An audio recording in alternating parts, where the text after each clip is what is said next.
Wooldridge, who is a person who has worked quite a bit with the problem of AIDS. And Dr. Wooldridge, perhaps you'd like to give us a definition of what AIDS is. We don't know that it stands for acquired immune deficiency syndrome, but exactly what is AIDS in a layman's term? Well, to break down the term acquired immune deficiency, it means that there is a deficiency in the immune system that has been acquired. The acquisition is made through a virus infection by the so-called HTLV3 virus. Where this virus came from is still completely and totally unknown. A lot of suppositions, a lot of hypotheses, but no one really knows. But nonetheless, the virus invades the body. It affects directly the immune system and indirectly some of the other organs. But the problem that brings about is that in layman's terms, it totally wipes out the body's resistance to normal or unnormal diseases. Excuse me. A person would normally have resistance to a number of diseases such as pneumocystis, pneumonia, Kaposi sarcoma, things like this.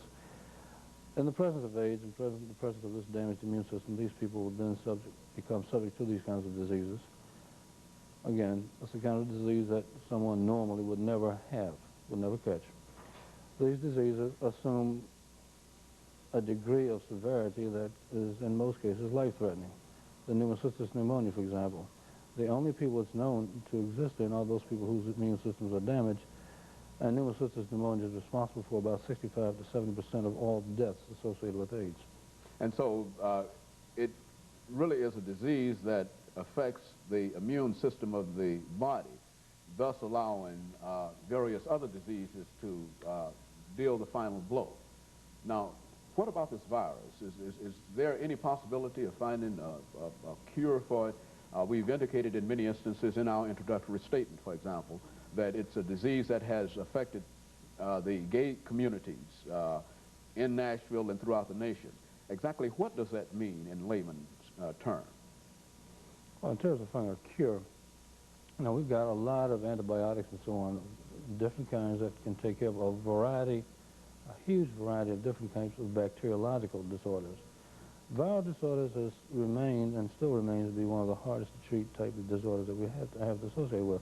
We have a few effective drugs. We have nothing that has been proven to be effective against AIDS or the HTLV3 virus. Well, now, what is the cause, doctor, of AIDS? I mean, how does the person get AIDS? Well, AIDS is contracted in a number of different ways. The most commonly known about method is through the process of anal intercourse among male homosexuals. Unfortunately, that turns out not to be the case in all situations. You have people who have acquired the virus through homosexual intercourse, through IV drug abuse. IV drug abuse. Right, through transfusions that took place, I would say basically prior to March of '85, since that time the blood system has been screened. And also through contaminated blood products for those people like hemophiliacs and so on. And as of now, there is also a poorly defined mode of transmission called perinatally acquired AIDS, meaning the child acquires it from the mother, but it's not clear as to whether the child gets it while in the uterus or during the birth process or immediately through some means afterwards. Well, now, how is it that we only heard of this disease since 1981? Is it a new disease? It is a new disease, yes, but let's look at what 1981 means. You know, in 1981 there were cases, I think it was about 26 cases that were diagnosed between Los Angeles and New York of opportunistic diseases in previously healthy homosexual males. Excuse me. The significance is that there was no reason prior to their being diagnosed of their having any problems with their immune system. It's not something they were born with. They weren't being treated with drugs that would damage their immune system, for example. All right, now, in retrospect, what that means is that these people could have been infected. 1981, they were diagnosed. They could have been infected anywhere from 4 to 5 to 6, possibly even as long as 10 years prior to 1981. So that gives us some idea how far back we're going. There have been proven cases of blood samples which have gone back, been thawed out, and tested cases of the blood drawn in 1975, for example. And so 1975 might be a cutoff date. Is that the possibility? It could be earlier than that. It could go back further than that? Yes. Now, what about the causes? I mean, what about the origin of this disease? Now, the origin is totally unknown. The most commonly held hypothesis is that it's a mutated virus. Meaning? Meaning it's a virus that had been in existence through some chemical, radiological, what have you type means. Something caused that virus to change and assume its present form. There are other viruses that are similar that don't affect man anywhere near this badly. Now, how are blacks affected by this disease, doctor? We mentioned the fact that a disproportionately large number of them are affected in terms of their ratio within the population. Why is that so? Well, we have to look at some of the socioeconomic problems here. The modes of transmission in the white population that has AIDS is primarily through the homosexual, bisexual, male transmission, and it's reflected in the numbers of males affected. In the black community, on the other hand, the mode of transmission is primarily, in the majority of the cases, primarily through IV drug abuse. And to give you some figures to substantiate that, by the way, correlates also with the Hispanic population. Okay, they're very closely allied. You've got approximately 3 times the rate of occurrence in the black community than you have in the white community. You've got about 3.5 times the rate in the Hispanic community than you have in the white community.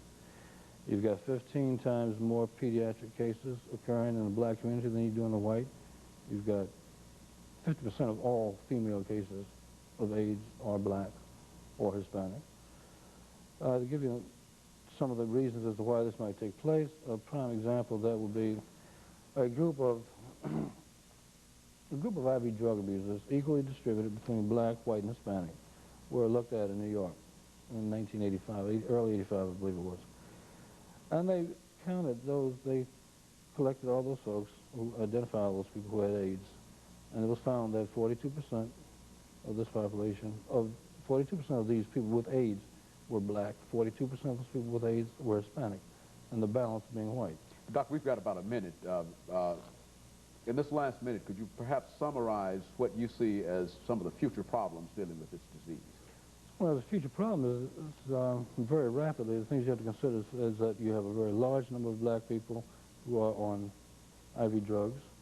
These people have to be seen, they have to be identified, they have to be screened, because the projections towards 1991, for example, is that there are going to be 270,000 people in this country having the full-blown AIDS. There will be 3,000 pediatric cases. Of these 3,000 pediatric cases, you can figure about 65 to 75% of them being black. The health care costs are going to extend up to between 8 and 16 billion of dollars. This is an epidemic in the most drastic proportions that you can think of, both economically and socially and culturally, and it has to be dealt with. Well, thank you very much, Dr. TWoolridge, and we're going to come back and talk about some other aspects of this disease after this commercial break.